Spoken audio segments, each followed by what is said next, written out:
Pérdida o suspensión de la patria potestad. Primero que nada, ¿qué es la definición de patria potestad en términos del artículo 395? Es el conjunto de derechos, deberes y obligaciones reconocidos y otorgados por la ley a los padres y abuelos en relación con sus hijos y nietos para cuidarlos, protegerlos y educarlos. La protección antes mencionada se extiende también a los bienes de los descendientes. Palabras más, palabras menos, es la representación que tienen padres y abuelos frente a los menores. Y esta representación y estos derechos junto con obligaciones se pueden perder y suspender. Bueno, salvo la cuestión de la pensión alimenticia, que esta subsiste por ser un derecho indispensable para el menor.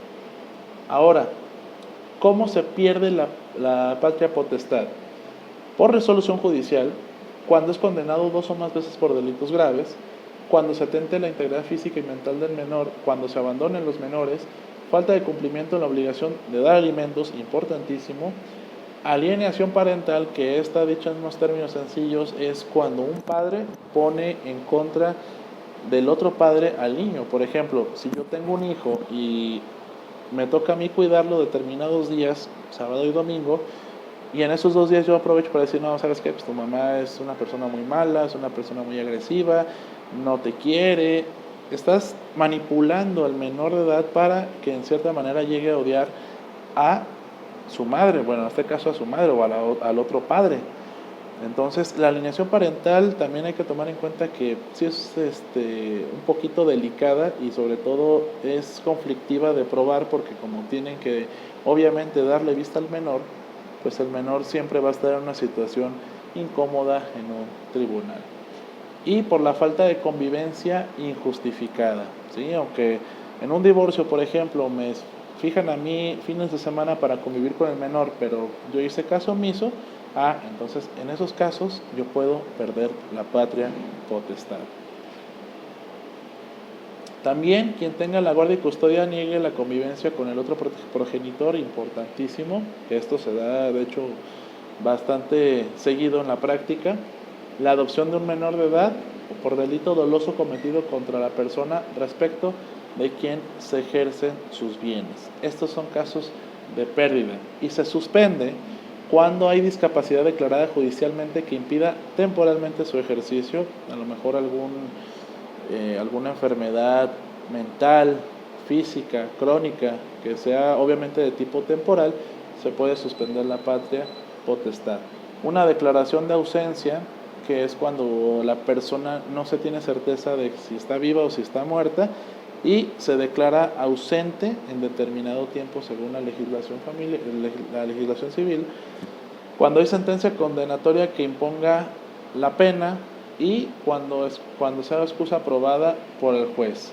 ¿Sí? Se puede suspender cuando hay alguna excusa, siempre y cuando el juez la apruebe. Bueno, en resumidas cuentas, la pérdida de la patria potestad o la suspensión de la patria potestad consiste en esta cuestión de los derechos que tienen los padres y abuelos frente a los hijos o nietos para administrar sus bienes y para ejercer también ciertos derechos sobre ellos. Y se puede perder la patria potestad, pero también hay que tomar en cuenta que no es cosa sencilla, porque se tiene que probar sobre todo que el menor de edad le está afectando esta situación para acreditar que hay una pérdida, que hay una causal suficiente para declarar la pérdida o la suspensión de esta. ¿Sí? Son cuestiones un poco más delicadas porque siempre va a haber intervención de derechos inherentes de los menores de edad. Ahora, ¿cuáles son los requisitos para mi escrito de demanda? Lo vamos a ver más adelante, pero esto es indispensable para saber qué es lo que necesitamos para que proceda nuestra demanda. Señalar al tribunal ante quien se promueve. Aquí hay que tomar en cuenta la cuestión de la competencia y para esto nos vamos a ir al Código Familiar, que la competencia, por ejemplo, en caso de menores, va a ser en el lugar donde se encuentren los menores. En el caso de divorcios, en el lugar donde se haya establecido el último domicilio conyugal. En el caso de rectificaciones, donde esté el lugar de la oficialidad del registro civil, etc. Nombre y domicilio del actor, ¿sí? Domicilio para recibir notificaciones y obviamente el nombre de quien promueve. Nombre y domicilio del demandado, que esto es para efectos de realizar el emplazamiento de ley ¿sí? Aquí hay que hacer hincapié en la cuestión de que si el demandado, si nosotros ponemos en la demanda un domicilio diferente al demandado, esta demanda no va a avanzar o se va a quedar un poquito estancada en la cuestión del emplazamiento, porque es importante notificar de forma personal al demandado de que está en esta situación jurídica. Aquí, por ejemplo, ¿qué pasa si yo hago un emplazamiento en un domicilio que no es el de la persona que pretendo demandar? En un momento me pueden declarar a mí un incidente de nulidad de actuaciones, en este caso del emplazamiento, y claro que puede haber una sanción tanto para el servidor público como para la persona que realizó esta acción. Entonces, sí es importante investigar bien el domicilio del demandado y sobre todo para los actuarios cerciorarse que ahí vive la persona. Las prestaciones que se reclaman, los hechos y las pruebas, que yo me atrevo a decir que los hechos es la parte más importante de una demanda, porque cuando nosotros narramos los hechos de una forma cronológica, entendible, argumentativa, donde expliquemos con lujo de detalle la cuestión de cómo se llevaron a cabo estos sucesos que me orillaron a mí a meter mi demanda, esto es lo que me va a permitir a mí darle claridad al juzgador para la interpretación de mi caso. Muy bien, entonces otra cuestión muy importante también son los fundamentos de derecho, que son todos aquellos artículos, jurisprudencias, doctrina, todas las fuentes de derecho que yo pueda citar y argumentar en mi demanda también tienen que estar aquí. Una cuestión antes de pasar a lo siguiente, las pruebas también hay que tomar en cuenta que tienen que ofertarse desde un inicio, tienen que señalarse los testigos con sus domicilios. Esto lo vamos a ver en la tercera sesión, pero igual les comento que tienen que señalarse las pruebas relacionadas con cada uno de los hechos y sobre todo anexar los documentos que acrediten la relación civil, por ejemplo, de un padre con un hijo, de un esposo con una esposa. Hay que acreditar esto desde un inicio. Y el valor de lo demandado en su caso, si a lo mejor nosotros estamos peleando alguna prestación económica. Requisitos adicionales. El litigante deberá exhibir el documento que acredite la calidad de abogado licenciado en Derecho, que por criterio común lo que se ofrece es una copia cotejada de la cédula profesional. Exhibir los documentos que acrediten la personalidad, por ejemplo, si estamos hablando que es una persona que está demandando una pensión alimenticia, tiene que acreditarse que es acreedor alimentista.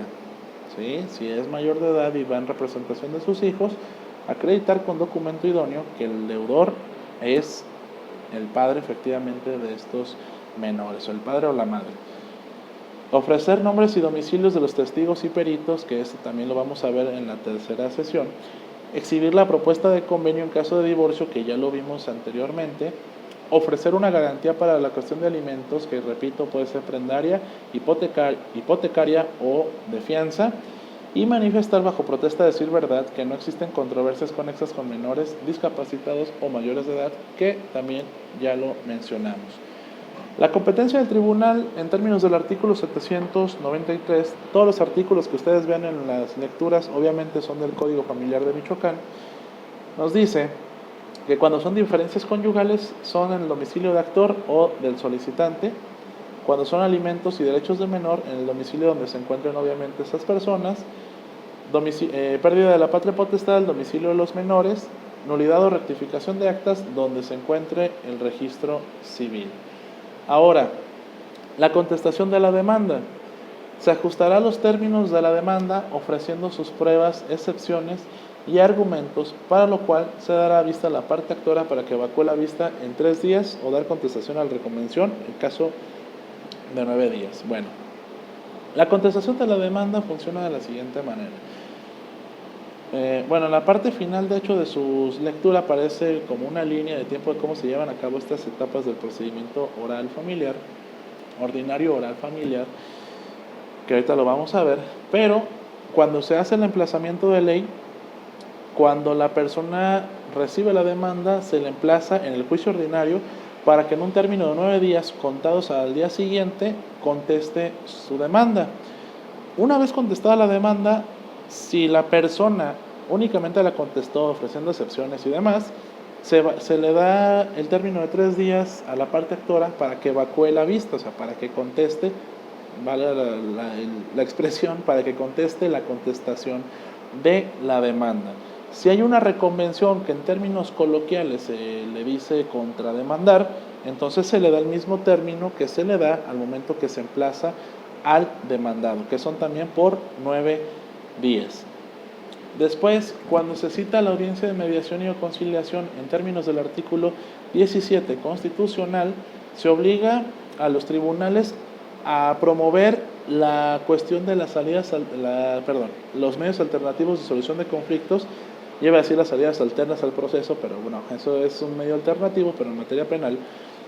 Los medios alternos de solución de conflictos, que por lo regular son audiencias de mediación o de conciliación, que vamos a ver esto en la cuarta sesión a más detalle de cómo se llevan a cabo, cuáles son algunas recomendaciones, pero en esta sesión vamos a enfocarnos en que únicamente se le citan las partes para esta audiencia y si se resuelve, aquí se celebra un convenio el cual se eleva la categoría de cosa juzgada y el asunto queda concluido. Y si no, pues nos vamos a lo que es ya las etapas del procedimiento con el desarrollo de sus audiencias. Finalmente, ya en la parte final de lo que es su lectura aparece lo que es una pequeña línea del tiempo de cómo se desarrolla el proceso, que obviamente inicia con la presentación de la demanda, y aquí hay 3 supuestos: se admite la demanda, se desecha o se previene. Si se previene significa que en un término de 3 días tú vas a tener tiempo para subsanar a lo mejor algún error u omisión en tu demanda. Una vez que se admite, se emplaza al demandado para que en 9 días la conteste. Y aquí hay 4 supuestos. 1, contesta la demanda. Bueno, si contesta la demanda, se le dan 3 días a la parte actora para que evacúe la vista y el juicio ya continúa. Reconviene, que como lo dije en términos coloquiales, pues es contrademandar. Se declara en rebeldía, que es cuando no contesta la demanda, y aquí se presumen los hechos por ciertos. Ojo, se presumen. No significa que ya gané el caso, sino que se presumen los hechos a mi favor que son ciertos, salvo que a lo mejor apareciera sobre el proceso una prueba en contrario. O se allana la demanda, que es decir, bueno, acepto la demanda en todos los términos y condiciones. ¿Y qué pasa en estos casos? 1, si se contesta la demanda, pues ya comenté, se dan 3 días para evacuar la vista. Si reconviene, se da el mismo término de 9 días para contestar esta reconvención. Si se declara la rebeldía, pues el juicio camina normalmente, nos vamos a la audiencia preliminar, y si se allana, si está de acuerdo en todos los hechos que está narrando la parte actora, en este caso nos saltamos la audiencia preliminar y nos vamos a la audiencia de juicio. Previo a las 2 audiencias, se cita audiencia de mediación, que es la primera, que es por obligación constitucional procurar que las partes lleguen a un convenio. Si no se llega a un convenio, nos vamos a la audiencia preliminar. Esto de las audiencias lo vamos a ver en la tercera sesión para explicar cómo se desarrollan. Prácticamente la audiencia preliminar es para preparar las pruebas y señalar los hechos no controvertidos para que finalmente en la audiencia de juicio desahoguemos las pruebas. Y ojo, con esto concluyo esta retroalimentación. El convenio o la forma de llegar a un arreglo entre las partes se puede dar en cualquier etapa del proceso, siempre y cuando no se dicte sentencia. Si ya estoy en la audiencia de juicio y quiero llegar a un convenio, se puede hacer siempre y cuando el juez no me dicte sentencia. Y bueno, esto sería todo por esta sesión. Espero que me sigan mandando sus dudas. Por ahí espero haber aclarado las que me mandaron con este video.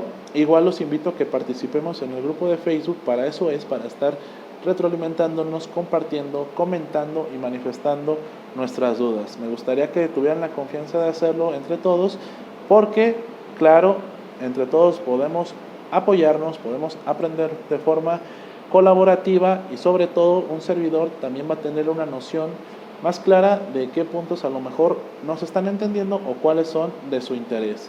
De mi parte es todo, que tengan un bonito día, hasta luego.